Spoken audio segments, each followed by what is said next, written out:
Senhor, eis-me aqui, vem transformar meu ser no fluir da graça que encontrei em ti.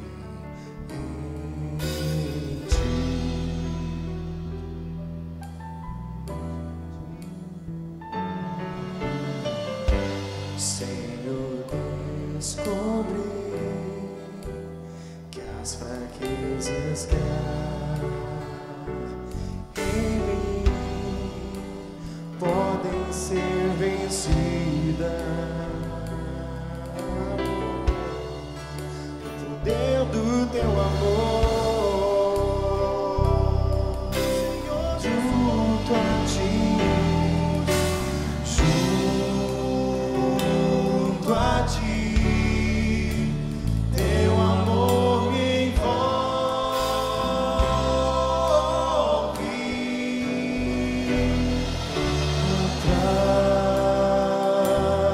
Atrai-me pra o teu lado estar.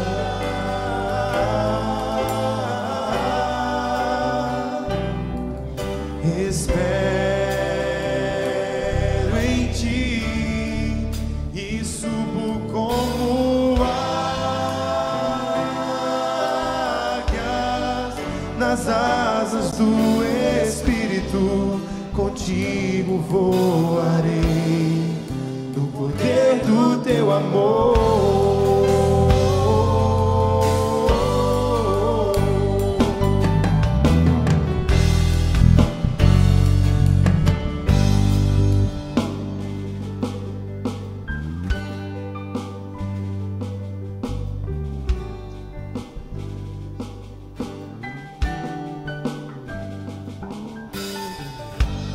Face a face, quero ver-te, meu Senhor, e conhecer o amor que habita em ti.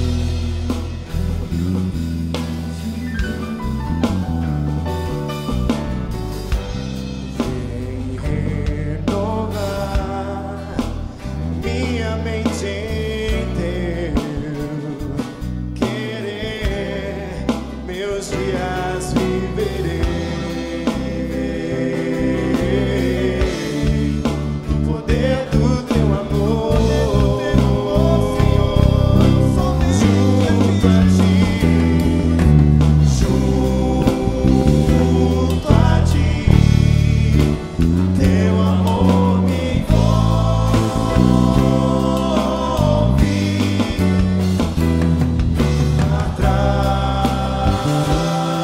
Atrai-me pra o teu lado estar. Espero em ti,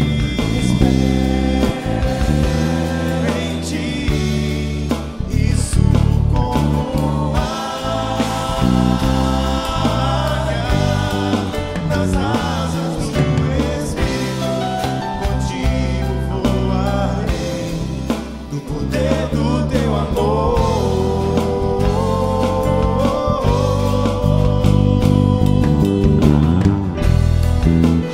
A igreja junto a ti, junto a ti, junto a ti, teu amor me envolve.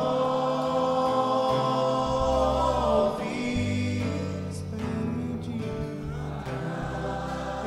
espero, Senhor,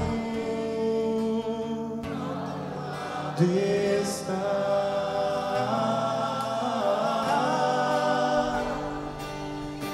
Espero em ti,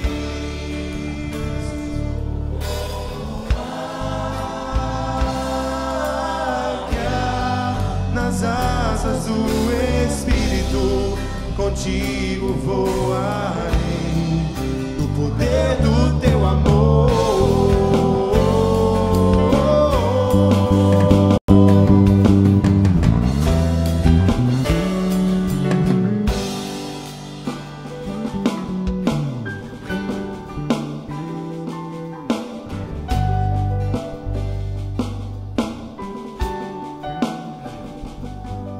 nosso Deus é soberano. Ele reina antes da fundação do mundo. Nosso Deus é soberano. Ele reina antes da fundação do mundo. A terra era sem forma e vazia, e o Espírito do nosso Deus se movia sobre a face das águas. Foi Ele quem criou o céu dos céus, fez separação das águas da terra seca. Foi Ele quem criou os luminares, criou a natureza, formou o homem. Glória a Deus, glória a Deus, por suas maravilhas, pela sua grandeza. Glória a Deus, glória a Deus, por suas maravilhas, pela sua grandeza. Glória a Deus. Nada, nada poderá nos separar. Nada, nada poderá nos separar do amor de Deus que está em Jesus Cristo, nosso Senhor, que está em Jesus Cristo.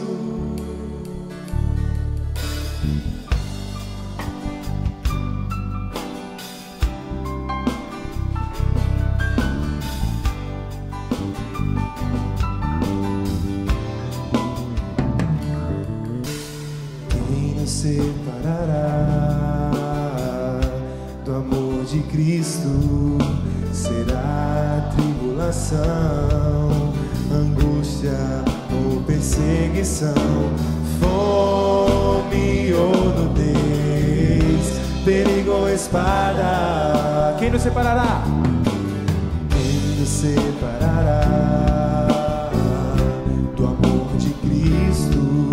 Será tribulação, angústia ou perseguição, fome ou nudez, perigo ou espada.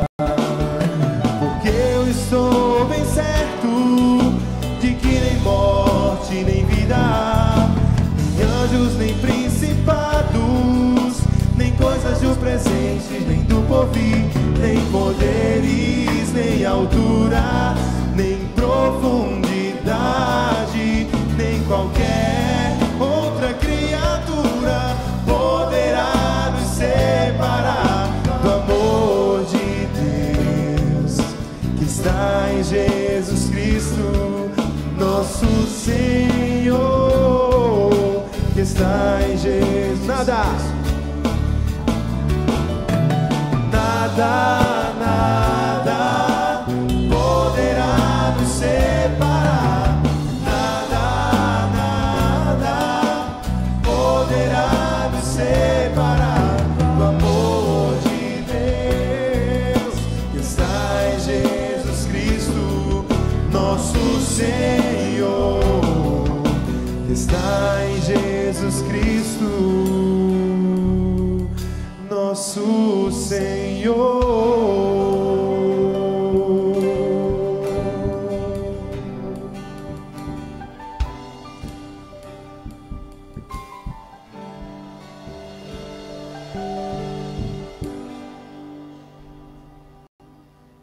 Eu gostaria de convidar você nesse momento a abrir a palavra de Deus no segundo livro de Reis, que fica no Antigo Testamento, no capítulo 5, a partir do verso 1, onde nós conhecemos a história de Naamã e a cura da lepra da qual ele foi objeto. Segundo Reis, capítulo 5, a partir do verso 1. 2 Reis, capítulo 5, a partir do verso 1. Seja através da internet, dos telejornais, ou simplesmente pelo próprio conhecimento que a história nos demonstra, há algo em comum todas as vezes que vemos e contemplamos pessoas poderosas, grandes dirigentes de empresas particulares, privadas, e principalmente pessoas que exercem cargos públicos ou que exercem funções públicas de comando e de poder. É muito comum perceber o jogo de poder que muitas vezes, frequentemente, na verdade, é jogado, em que algumas movimentações são muito claras, são comuns a todos. Uma delas é a movimentação da prepotência. Eu não estou dizendo que toda pessoa que detém poder é prepotente, mas eu quero dizer que se há alguma coisa que o poder facilmente permite que alguém seja levado a ser, é levado a ser prepotente. Até porque a ideia de alguém prepotente é a ideia de que alguém que tem potenta, que tem poder. Então é muito comum ver pessoas que têm o poder e fazem uso deste poder de maneira um tanto quanto arrogante e soberba. Às vezes é até, alguns dizem, necessário para que os outros que também tenham o poder equivalente, ainda que contraditório, em oposição ao primeiro, não exerçam esse poder sobre a pessoa. E aí ela tem que marcar território, ela tem que dizer que manda, ela tem que mostrar que manda, ela tem que abater eventuais adversários, humilhá-los publicamente, colocá-los diante das pessoas como mais fracos, mais vulneráveis e assim por diante. O jogo político tem muito disso. Recentemente, na nossa cidade, a gente viu várias movimentações políticas que podem muito bem ser claramente definidas como tais. No âmbito internacional, a gente vê os poderosos demonstrando aquele cordão de força, aquele jogo de poder, de mostrar quem manda e quem tem mais capacidade. Essa história que nós vamos ler é a história de um homem que tinha tudo para não ser isso, pela condição em que ele se encontrava, mas também pelo fato dele ser quem ele era. Parece que era algo necessário para ele demonstrar o seu poder e o controle da circunstância, por mais que, factualmente, ele não tivesse controle das circunstâncias da sua vida. A história de Naamã é a história da soberba que precisou ser humilhada para que a graça pudesse ser experimentada. A história de Naamã é a história da soberba que precisou ser humilhada para que a graça pudesse ser manifestada, pudesse ser experimentada. Veja o que é que diz o texto da palavra de Deus. Naamã, comandante do exército do rei da Síria, era grande homem diante do seu senhor e de muito conceito, porque por ele o Senhor dera vitória à Síria. Ele era herói de guerra, porém leproso. Saíram tropas da Síria e da terra de Israel e levaram cativa uma menina que ficou ao serviço da mulher de Naamã, lá na capital da Síria. Disse ela à sua senhora: tomara o meu senhor Naamã estivesse diante do profeta que está em Samaria, pois ele o restauraria da sua lepra. Um comentário fortuito que aquela menina fez. Então, certamente, chegando ao conhecimento de Naamã, foi Naamã e disse ao seu senhor, o rei da Síria: assim e assim falou a jovem que é da terra de Israel. E respondeu então o rei da Síria: vai, anda, e enviarei uma carta ao rei de Israel. Ele partiu e levou consigo 10 talentos de prata, 6.000 siclos de ouro e 10 vestes festivais. Levou também ao rei de Israel a carta do rei da Síria, que dizia: logo em chegando a ti esta carta, saberás, ó rei de Israel, que eu te enviei Naamã, o meu servo, para que o cures da sua lepra. Veja, o rei da Síria mandou uma carta ao rei de Israel, pedindo ou exigindo que o rei de Israel curasse a lepra do seu comandante de exército. Tendo lido o rei de Israel a carta, ele rasgou as suas vestes, que é um gesto comum no Oriente de indignação, e disse: acaso sou Deus, com poder de tirar a vida ou de dá-la, para que este rei envie a mim um homem para eu curá-lo de uma lepra? Notai e vede que este rei procura um pretexto para romper comigo, porque àquela altura o rei de Israel e o rei da Síria eram aliados políticos no xadrez político do Oriente Médio. Ouvindo, porém, Eliseu, que era o profeta acerca do qual a criança, a menina na casa de Naamã havia se referido, homem de Deus, que o rei de Israel rasgara as suas vestes, mandou dizer ao rei: por que rasgaste as tuas vestes, ó rei? Deixai-o vir a mim, e ele saberá que há profeta em Israel. Veio, pois, Naamã com os seus cavalos e os seus carros, e parou à porta da casa de Eliseu. Então Eliseu lhe mandou um mensageiro de dentro de casa para encontrá-lo lá fora, dizendo o seguinte: vai, lava-te 7 vezes no rio Jordão, e tu ficarás limpo, e a tua carne será restaurada.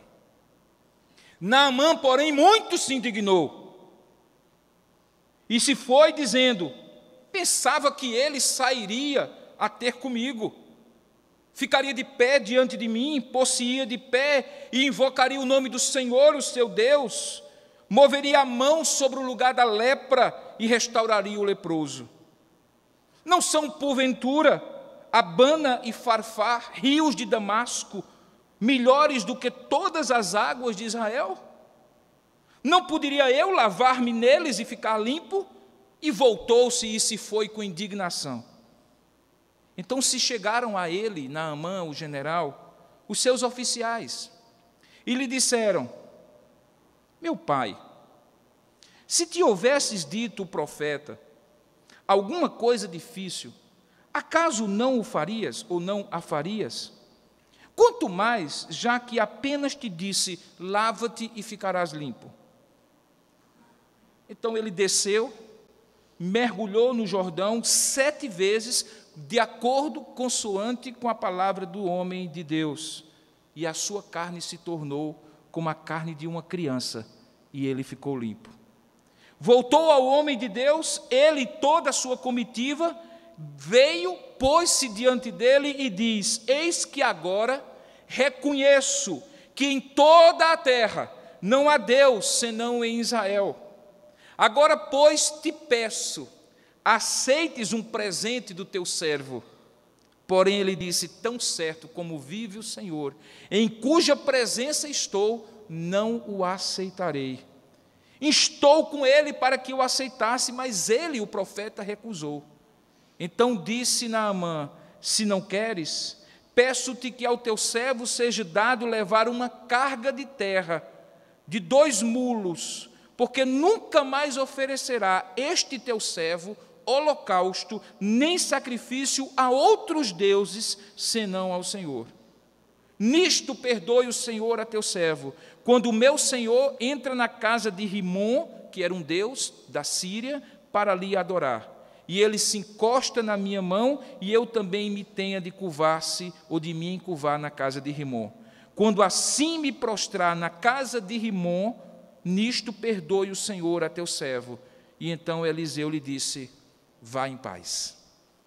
Essa história, queridos, é maravilhosa. Talvez uma das mais belas histórias do Antigo Testamento. Porque é uma história que deixa antever a manifestação plena da graça de Deus que ele haveria de revelar depois, de maneira plena e poderosa, na pessoa de Jesus. A graça de Deus sempre está presente, do início ao fim, da relação de Deus com o homem. Ele não é um Deus que age pela lei no Antigo Testamento e pela graça no Novo Testamento, como alguns querem caricaturizar, dizendo ser ele um Deus amoroso, o Deus do Novo Testamento, e um Deus severo, o Deus do Antigo Testamento. Deus sempre será severo na sua justiça e na sua santidade, ao mesmo tempo que será perdoador e gracioso no seu amor e na sua compaixão para conosco. Essa história de Naamã demonstra exatamente isto. Essas duas faces do mesmo Deus, esses dois conjuntos de atributos que, ao mesmo tempo que estabelecem limites e condições que tornam qualquer um que dele se aproxime consciente de que é pecador, também, ao mesmo tempo, demonstra o amor, a graça e a compaixão de estender a mão, apesar de pecador, a pessoa ser. Se você compreendeu o que estava dentro da ideologia, do conjunto de valores de Naamã, você percebe que Deus, primeiramente, precisou, através do profeta, colocá-lo no seu devido lugar. De alguma forma, a lei de Deus nos coloca no nosso devido lugar. Revela para nós quem nós realmente somos. E quão tola e vã é toda a pretensão, todo o orgulho, toda a prepotência e soberba do ser humano.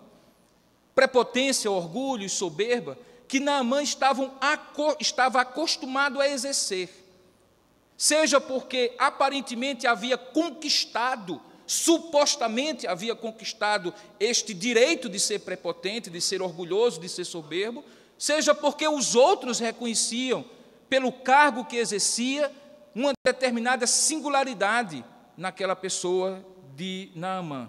Ele era comandante do exército do rei da Síria, a mesma Síria que hoje está em guerra civil e que você vê diariamente no telejornal o conflito em que está.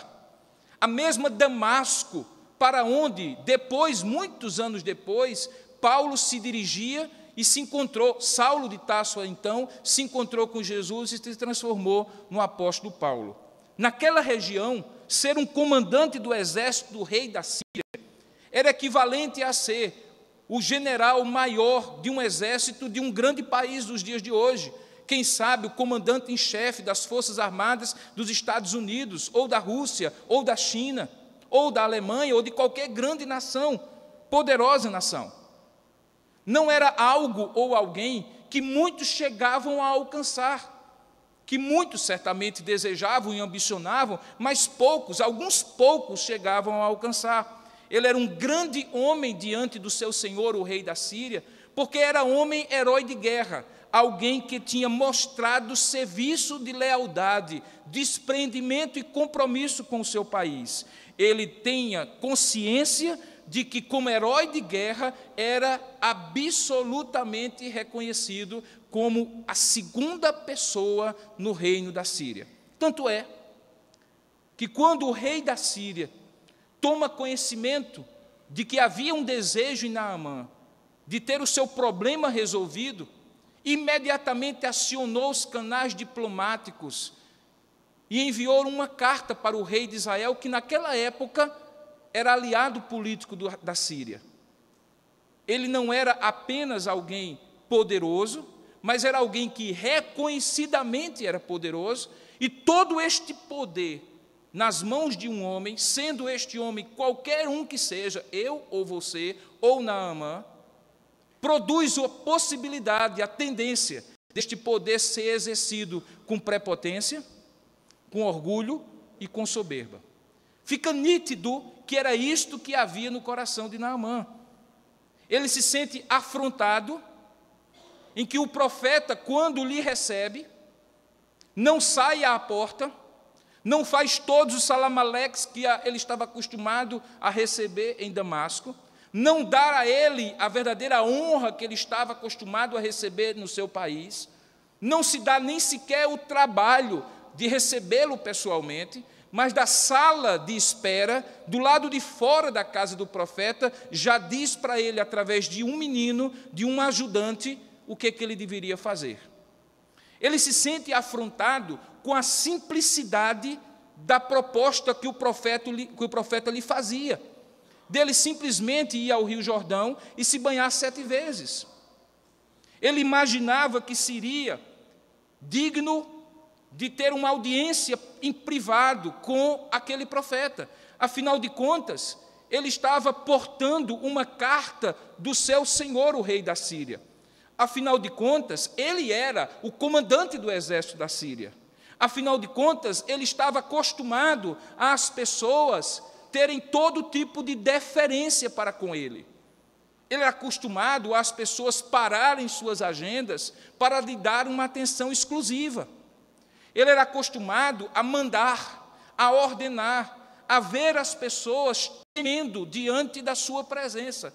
E o profeta não teve nenhuma dessas atitudes. Necessariamente o profeta não o fez como uma forma de afrontar. Na verdade, o profeta fez dentro de uma consciência que entre um comandante do exército da Síria e um profeta de Deus, é o comandante que é a figura menos importante. Não fez por prepotência soberba.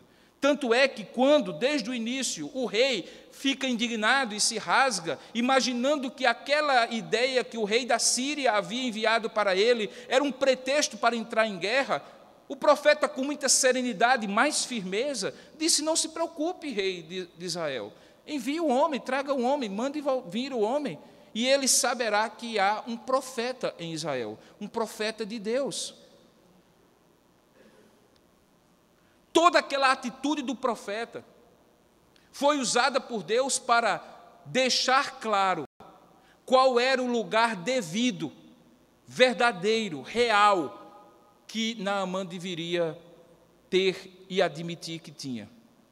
Frequentemente, irmãos, Deus nos enquadra para depois revelar a sua manifesta graça sobre nossas vidas.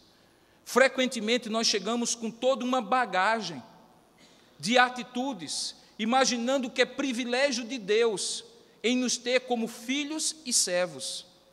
Frequentemente nós chegamos, ainda que não admitamos, com uma atitude arrogante, não apenas dizendo que somos dignos de um olhar da parte do Deus Todo-Poderoso, que o universo pare e Ele nos dê uma atenção exclusiva, que todos os planetas sejam sustentados nas suas órbitas e, de repente, Ele se volte exclusivamente para nós. Frequentemente nós fazemos isso, da mesma maneira como Naamã faz, ou fez. E com muita frequência Deus precisa, à semelhança de Naamã, nos enquadrar, deixar claro quem nós somos, deixar claro que nós não temos toda essa empáfia, que toda esta soberba e orgulho não nos deve compor o ser, não deve fazer parte dos nossos valores. A Bíblia diz que Deus humilha aqueles que colocam-se diante dele como soberbos, e exalta aqueles a quem ele vê, ou de quem ele vê uma atitude de humildade. Faz parte do modus operandi de Deus nos enquadrar primeiro para nos fazer claramente conscientes de que tudo o que viermos receber de Deus é graça e misericórdia e não direito adquirido. Ele o faz quando usa de todo o seu poder e controle na vida para nos levar a situações extremas. Antes mesmo que o profeta deixasse claro que ele era o representante do maior na relação entre ele e o general, há uma expressão que demonstra que toda a empáfia, soberba e prepotência de Naamã eram ilusórias. E ela é uma expressão de apenas 2 palavras, que estão no verso 1. Veja como o plot, a história, o cenário da narrativa é descrito. É mais ou menos como se você estivesse no cinema e as primeiras cenas, em panorâmica, fossem feitas de tal forma que, num relance único, você já entendesse as contradições do enredo e da narrativa daquele filme. Feche os olhos e imagine uma cena de um palácio, um homem com uma armadura de guerra, com anéis de ouro e de prata nos dedos, símbolos do poder que ele tinha, entrando de cabeça erguida, de queixo levantado e peito estufado por dentro daquele palácio, na direção do trono onde o rei da Síria sentava. Imagine os guardas dos portões fazendo a reverência militar àquele homem, e ele entrando com um séquito de assessores e ajudantes de ordem ao seu redor, e ele entrando numa marcha como se fosse uma marcha de guerra, com todo o orgulho e altivez que o seu cargo lhe permitia ter. Imagine essa cena. Imagine que este homem está adentrando a presença de Deus, ou melhor, a presença do rei.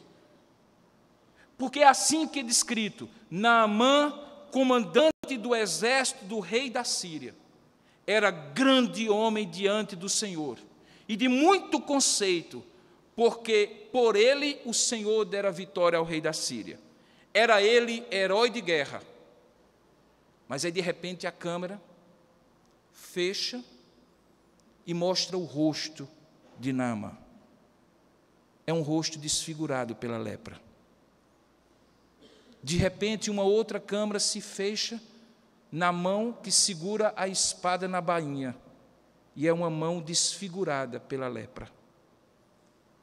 De repente, é permitido ver, num relance, por trás do capacete, um pescoço desfigurado pela lepra. Porque o texto diz que, apesar de ele ser um grande homem diante do seu Senhor, de muito conceito, por ser ele herói de guerra, porém, era leproso. Imagine essa cena. Ele tinha vencido reis e comandantes, trucidado exércitos e vencido no campo da batalha. Diante de todos que o viam vestido para a guerra, ele era um homem bem-sucedido. Ele era um protótipo de vitória, de poder. Ele era alguém de quem poderia se dizer que tinha direito de ser soberbo, porque fizera por onde, não é assim que a gente diz? Fizera por onde ser aquilo que era. Porém, havia algo simples que ele não dominava. Ele não dominava a vida. Ele não tinha controle sobre a vida. Ele era leproso. Não há nada que mostre a nossa total incapacidade de controlar a vida do que a nossa integridade física quando é tocada através de uma doença. Não há nada que abata mais o homem, humilhe mais o homem e demonstre o quão limitado, fraco e incapaz de dominar a vida do que quando este corpo, que aparentemente é inexpugnável e indestrutível, revestido por soberba e prepotência, de repente revela a sua fragilidade. E aí, querido, pode ser uma lepra, pode ser hanseníase, mas também pode ser uma mera virose. Nesses dias de mudança de clima, é fácil ver gente muito forte, abatida por uma virose sobre a cama, desfalecido, sem coragem e força de trabalhar, incapaz de dar uma ordem, precisando ser amparado. Cuidado, porque um serzinho invisível ao olho nu, microscópico, é capaz de destruir toda a empáfia, todo o orgulho, toda a prepotência, toda a falsa segurança e impressão de segurança que nós temos e de controle sobre a vida. Deus usava a lepra para enquadrar Naamã e deixá-lo viver no seu devido lugar.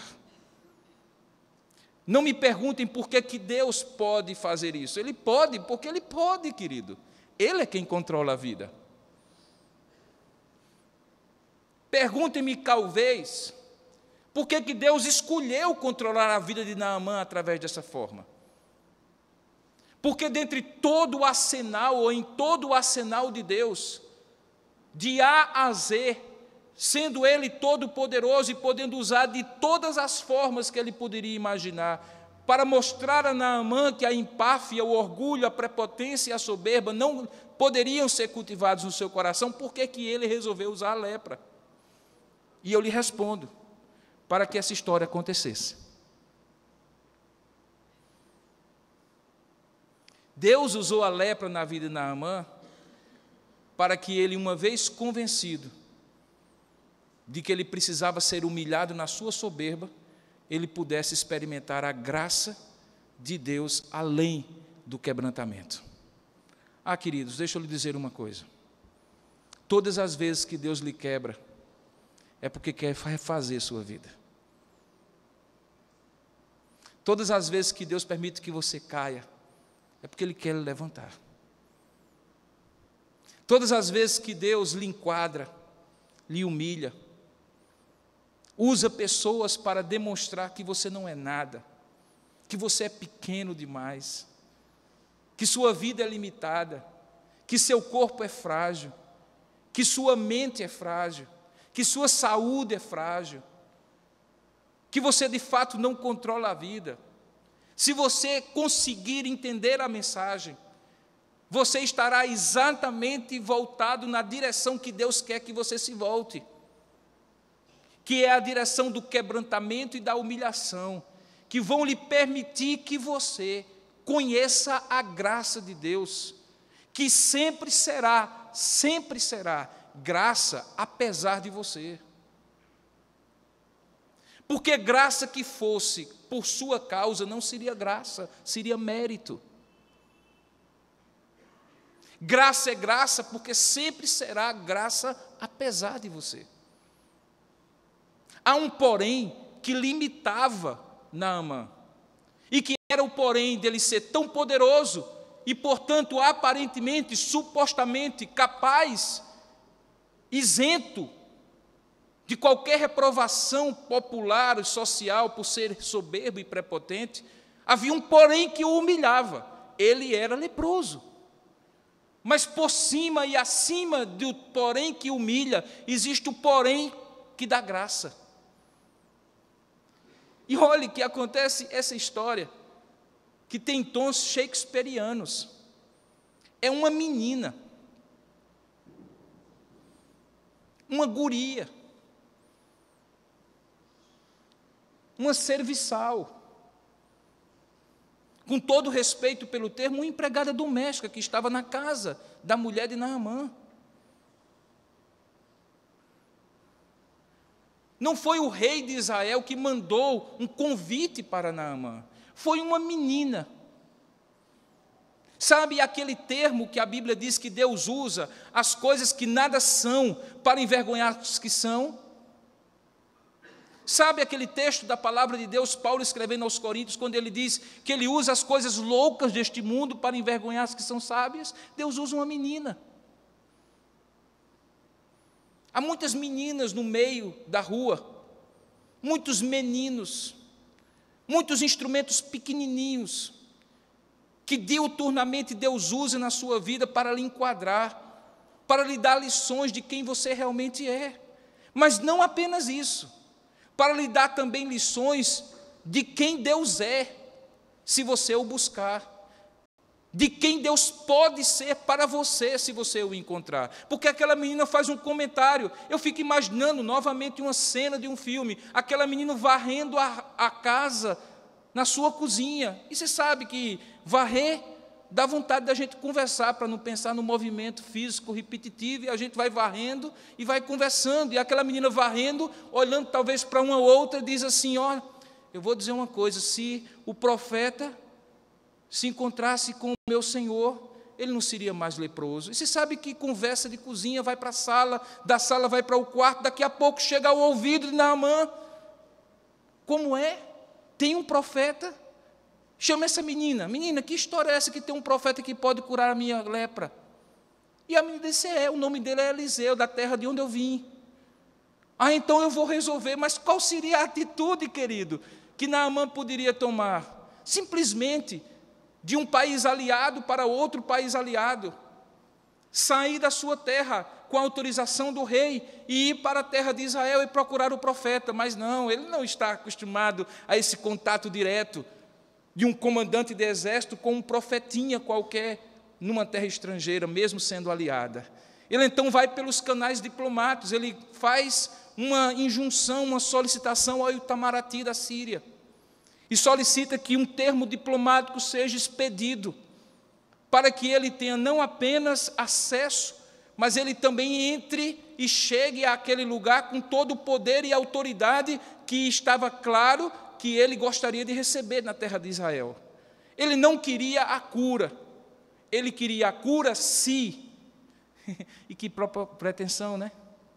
Ele queria a cura se fosse do jeito dele.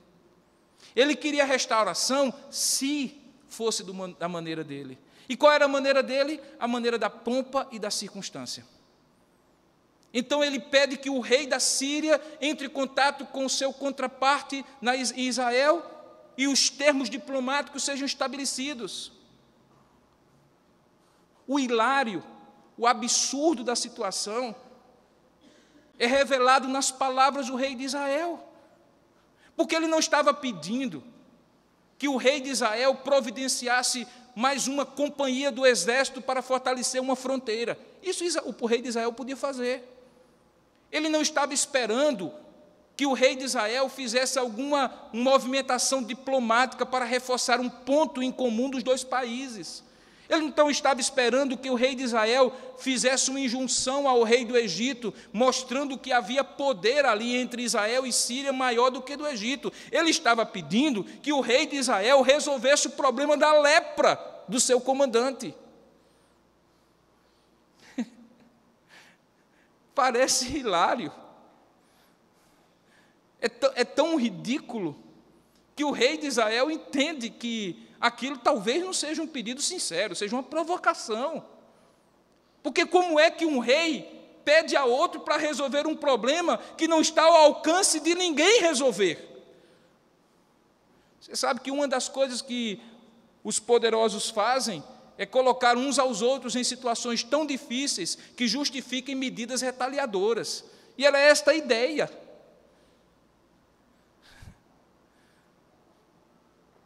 Mas esse pensamento do rei da Síria está de acordo, consoante com a maneira como os prepotentes, orgulhosos e soberbos homens lidam com as questões centrais da vida.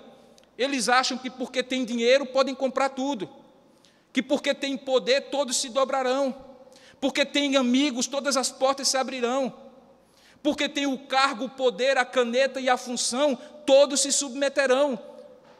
Digam para mim se não é isso que vocês veem na sociedade hoje. Digam para mim se não é isso que a gente percebe. O chamado manda quem pode, obedece quem tem juízo. Assim era também naquela época e sempre será, onde o homem tiver o poder e a prepotência de exercê-lo com soberba. Deus enquadra o profeta, Deus enquadra o rei, e enquadra através de um profetinha, me permite essa expressão, chamado Eliseu. Enquadra não para destruir. E o que eu acho bonito, irmãos, de Deus, o que eu acho maravilhoso em Deus, é que Deus estabelece para você claramente, não passará. Olha o muro aqui. Olha, não vai ter jeito. Você não vai me enrolar. Você não vai ter mão leniente sobre você. Eu não vou colocar panos quentes sobre você.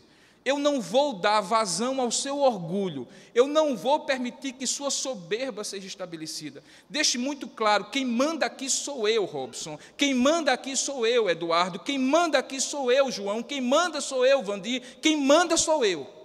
Mas, de uma vez essa mensagem sendo compreendida, Uma vez eu compreendendo essa mensagem, uma vez você compreendendo que Deus nos limita e nos enquadra e nos faz estar no devido lugar onde nós estamos, fracos, limitados, carentes, precisando de Deus e não Ele de nós,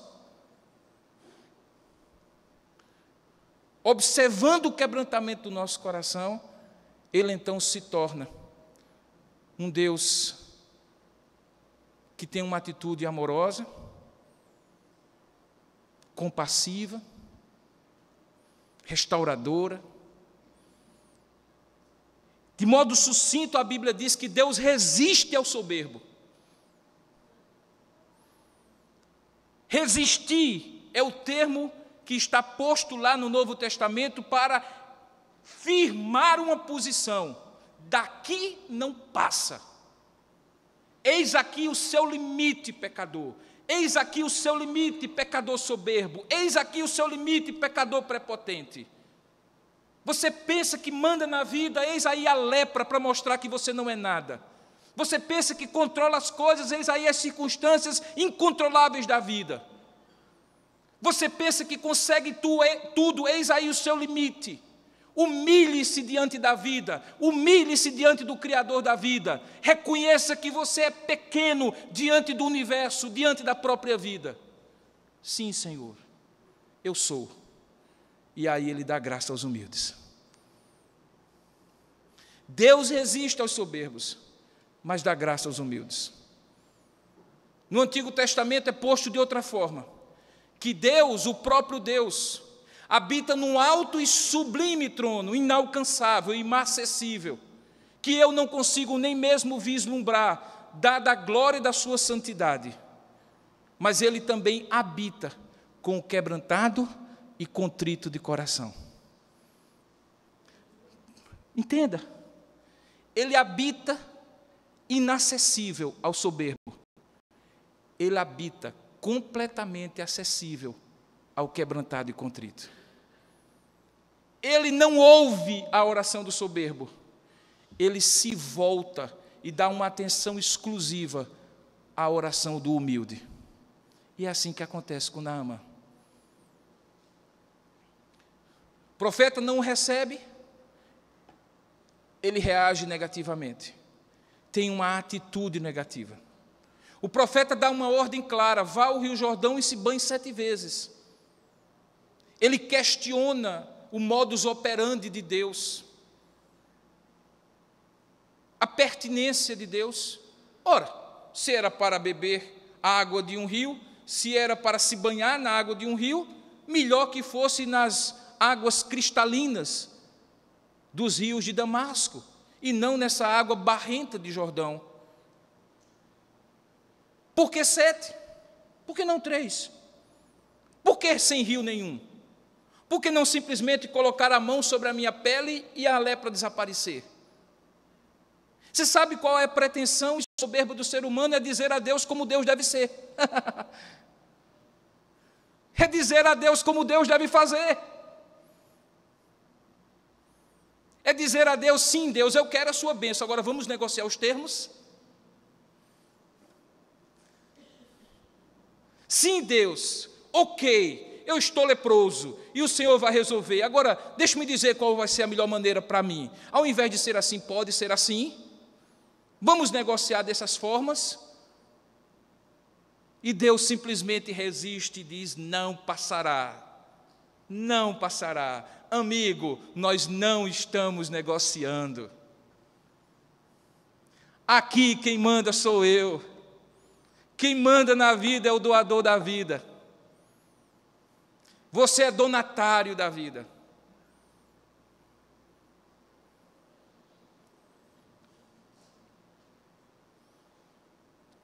De onde menos se espera, uma menina em casa, e os oficiais inferiores, o rei passa a escutar e obedecer. São os oficiais inferiores a Naamã, o comandante do rei, que chegam para ele com um argumento simples, muito simples.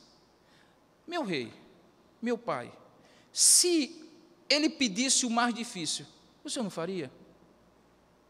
Ele só está pedindo que o Senhor se banhe 7 vezes nas águas do Rio Jordão. Por que não fazê-lo? Se o muito você estaria disposto a fazer, por que não fazer o pouco? O simples. O que parece sem sentido, mas tem um verdadeiro objetivo. E aí ele aquece, reconhece, como reconheceu na menina, reconheceu nos oficiais inferiores, e ele se banha. E diz o texto da palavra de Deus que imediatamente ele ficou limpo. Então desceu e mergulhou no Jordão 7 vezes, e de acordo com a palavra do homem de Deus, ele era o homem do rei, mas o profeta era o homem de Deus, e entre o rei e o Deus, quem mandava era Deus, sempre será assim. Mediante a palavra do homem de Deus, a sua carne se tornou como a carne de uma criança, e ele então ficou limpo. E aí, querido, começa a graça de Deus na vida de Naamã. Como é que a graça de Deus se revela? Ele muda os valores dele. Eu não acredito em graça que alcança pecadores, os pecadores continuam soberbos, prepotentes e achando que são mais do que são. Eu não acredito na graça que nos humilha e nos torna humildes a partir dela. Se não for esta graça, que graça seria? Não seria graça, seria recompensa. Porque diz o texto que ele voltou ao homem de Deus, verso 15, ele e toda a sua comitiva, e olhe como a atitude deste homem muda. Ele pôs-se diante dele, e agora ele não mandava mais, ele pedia. Eis que agora reconheço que em toda a terra de Israel, ou em toda a terra não há Deus senão Israel. Agora, pois, te peço. Ele já não mandava, ele agora pedia. Ele já não se achava superior àquela terra, àquele Deus, àquele profeta. Ele reconhece que o profeta era representante de um Deus maior, do único Deus verdadeiro. É verdade que algumas modificações morais ainda não tinham sido estabelecidas nele, ele ainda acha que poderia pagar pelo que havia recebido, ele tenta pagar, e o profeta não recebe. Mas a obra de Deus tinha começado na vida de Naamã, porque ele teve consciência de que o que ele tinha recebido em Israel iria acompanhá-lo para a Síria. Preste bem atenção, iria acompanhá-lo para a Síria. E lá na Síria, quando o seu rei estivesse no templo do deus Rimon, e ele, como comandante do exército do rei, tivesse que acompanhá-lo no culto àquele ídolo, no culto àquele falso deus, desde já ele reconhecia e queria deixar claro que o que Deus tinha feito na vida dele era tão profundo e verdadeiro que ele pede perdão por antecipação e diz: Senhor, que o seu Deus, que o nosso Deus, que o meu Deus, que o Senhor perdoe a este teu servo, porque por força do meu cargo e da minha função, algumas vezes sou eu o homem que tem que segurar a mão do meu rei quando ele se dobra diante de um ídolo. E quando ele se dobra, ele olha para mim e eu tenho que me dobrar, porque eu tenho que seguir ao meu rei, porque eu sou comandante do seu exército. Perdoe-me antecipadamente, eu farei isso, mas não de coração, porque eu já não creio neste Deus, eu reconheço que só há um Deus em Israel e um Deus sobre toda a terra, o Deus que me curou da lepra no Rio Jordão. A graça de Deus estava atuante na vida daquele homem. Ele nunca mais poderia ser o mesmo. Irmãos, a gente não tem o resto da história. A gente não sabe em que nível e a que nível a obra de transformação da graça de Deus foi produzida no coração daquele homem. A história termina sem dizer como foi que ele continuou a sua vida, de que maneira ele mudou suas atitudes, de que maneira ele mudou a maneira de tratar os inferiores a ele no exército. Mesmo com autoridade, é possível acreditar que, se a graça de Deus foi eficaz na vida dele, ele nunca mais precisou humilhar alguém para dizer que era poderoso.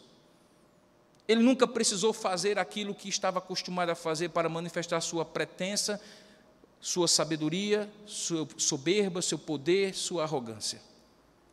Que lições eu posso tirar desse texto, irmãos? Eu não sou comandante do exército da Síria.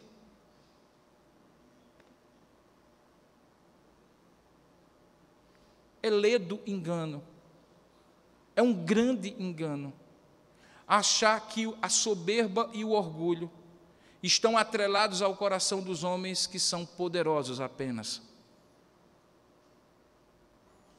É possível encontrar pessoas que não são nada, mas pensam ser mais do que são em todas as classes sociais.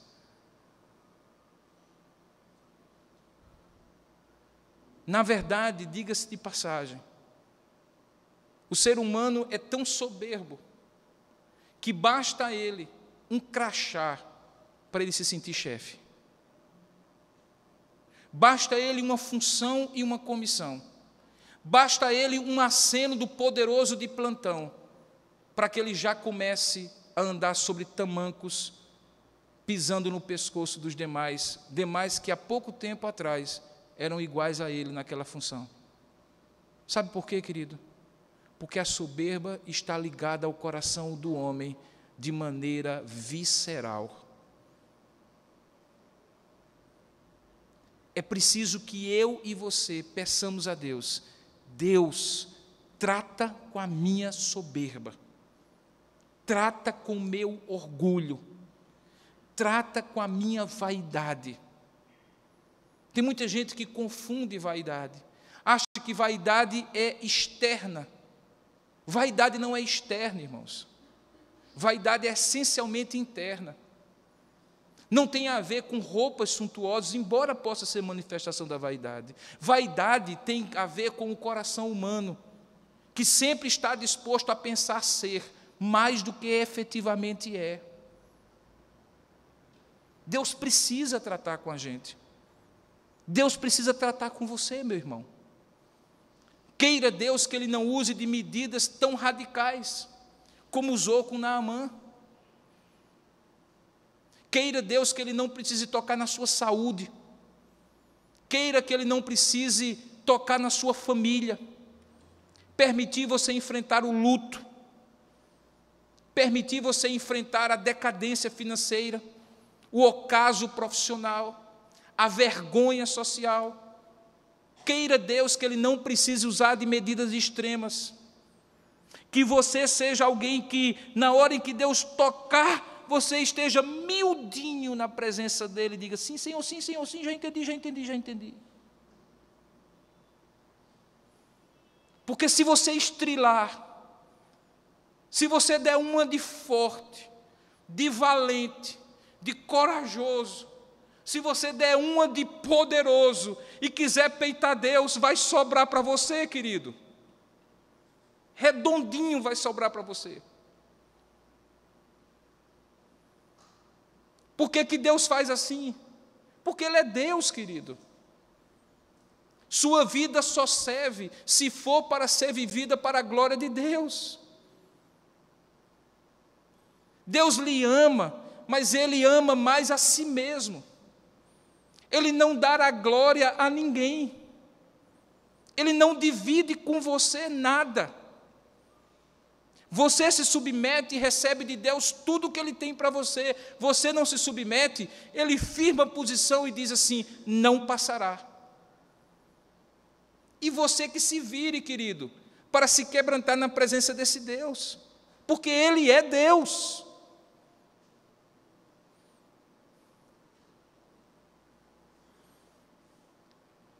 Você sabe que há gente que precisa ser tocada várias vezes na vida para aprender essa lição. É o chamado contumaz. Aquela pessoa que precisa, de vez em quando, Deus dá uma rasteira, o cara se esborracha no chão, e aí, Deus, aprendi de novo. Não sei se aprendeu. Porque se Deus precisa repetidamente fazer isso, é porque talvez daquela primeira lição não houve a percepção clara de que o que Deus estava interessado em fazer é transformar a sua vida. Ele não tem prazer sádico em humilhar você, meu irmão. Ele não mata na unha. Quando Ele toca a minha vida, quando Ele toca a sua vida, quando Ele permite que a gente caia e todo mundo veja. Quando fica expresso a nossa nudez, quando todo mundo diz, o rei está nu. É tolice da parte do rei não compreender que está nu e desfilar diante de todos como se vestido estivesse. O rei está nu, eu estou nu, você está nu diante dos olhos de Deus. Tome a sua nudez e se cubra da justiça de Cristo, da graça que Jesus lhe oferece. Venha miudinho na presença de Deus, e Deus fará de você uma lição viva para a sua vida, para a sua família e para todo o povo de Deus na face da terra. Naamã é símbolo do processo de quebrantamento que Deus precisa fazer, de humilhar o coração do homem, para que ele experimente a graça de Deus. Eu quero estar nessa lista. Não posso sequer dizer a Deus que não seja pela lepra, porque Deus sabe o que faz. O que me encanta na figura de um outro homem, eu não vou pregar sobre ele hoje, mas vou usá-lo como encerramento da minha mensagem, como contraste da atitude de Naamã. É a figura de um homem chamado Davi, que a Bíblia diz que era um homem segundo o coração de Deus. E sabe o que é que havia de diferente no coração de Davi? Não é que ele era menos prepotente, não é que ele era menos pretensioso, soberbo, menos pecador e menos tendente ao pecado. É porque ele era quebrantado de coração. Quando Deus chegava nele, ele sabia reconhecer o jeitão de Deus de tratar com ele. Tirava a mão e deixava Davi se enrolar nos próprios desejos, nas próprias vontades e nas próprias escolhas. Olha, querido, se essa for a maneira de Deus fazer com você, tirar a mão e você se enrolar em você mesmo, dê graças a Deus, porque essa é a maneira mais suave que Deus tem para tratar com o soberbo. Porque Davi reconhecia isso, Davi se transformou num homem segundo o coração de Deus, porque era sensível a Deus. O que fazer agora?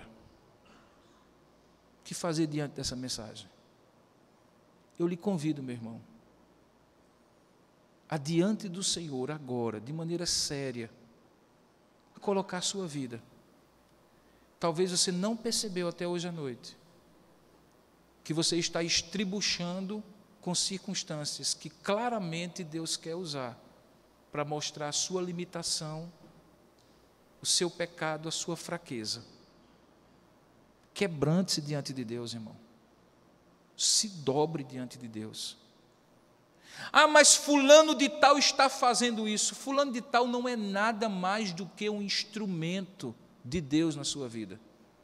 Se você se quebrantar, você estará nas mãos de Deus.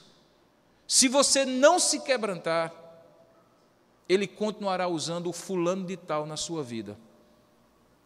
Agora, se você se quebrantar, Deus trata com você, e não se preocupe não, que o que é do fulano de tal está guardado, Deus vai tratar com ele. Agora, não tome para si aquilo que não é seu. Curva a sua cabeça por um instante. Feche os seus olhos. Será que em algum momento desta mensagem, algo lhe tocou o coração, lhe fez lembrar uma circunstância específica da sua vida? Talvez uma circunstância atual em que você está envolvido? Será que você precisa, nesta noite, se humilhar diante de Deus para que Ele lhe exalte? Eu lhe convido, meu querido irmão, a refletir sobre isso, a colocar a sua vida diante do Senhor, a pedir a Deus misericórdia, compaixão, a pedir a Deus graça, a consagrar a vida que você tem a Deus e dizer assim: Senhor, a minha vida é tua, Eu queria ter mais de uma, mas a que eu tenho é tua. Age na minha vida, guia meus passos, quebranta meu coração, livra-me da minha soberba, da minha pretensa capacidade, controle, do meu orgulho. Ajuda-me a ser humilde de coração e de atitudes. Eu gostaria que você nesta hora orasse comigo, e depois nós vamos cantar esta música de consagração a Deus, para que você coloque sua vida diante do Senhor. Ó Deus amado e querido Pai, louvamos e bendizemos o Teu santo nome, porque a Tua palavra é verdadeira. Venha da boca de quem vier. Na verdade, Pai, ela é verdadeira antes de ser para meus irmãos, quando eu a prego para eles. Ela é verdadeira para mim. As circunstâncias que enfrentamos na vida não são fortuitas, Senhor. Elas não escapam ao Teu controle.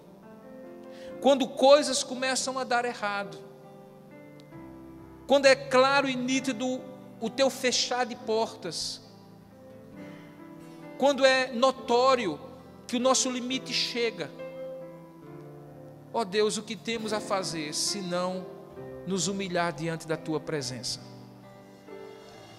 Queira o Senhor agir da maneira graciosa como agiste na vida de Naamã, na vida minha e dos meus irmãos. Fala aos seus corações aquilo em que eles precisam colocar diante de Deus para serem tratados por Deus, humilhados debaixo da potente mão do Senhor, para a seu tempo serem exaltados diante dele, do Senhor e diante dos homens. Ó Deus, toma conta dos nossos corações, livra o nosso coração de ser soberbo e arrogante, pretensioso. Ó Deus, ajuda-nos a ter consciência do Teu tamanho, da Tua infinitude, do Teu controle soberano na nossa vida, e ao mesmo tempo de que somos pequenos demais para nos achar grandes além do que somos. Dá humildade ao coração de cada um de nós e continua ministrando aquilo em que precisamos mudar para a glória do Teu santo e excelso nome. Amém, Senhor. Eu queria ter mais que uma voz, mais que um amor e uma vida pra Te oferecer, pois Tu és muito mais que eu possa ter em meu ser. Tu és o autor, aquele que pintou com perfeição a vida. Tu és o Senhor, aquele que me amou e és o meu Deus, meu Senhor. Minha vida é pra o Teu louvor, meu Deus, meu Senhor. Minha vida é pra o Teu louvor. Vamos ficar de pé, irmãos. Vamos cantar mais uma vez essa canção. Todo mundo junto, em uma só voz. Mais que uma voz. Uma voz, mais que uma cor Que uma vida. e uma vida pra Te oferecer. Pois do Senhor Tu és mais. mais que eu possa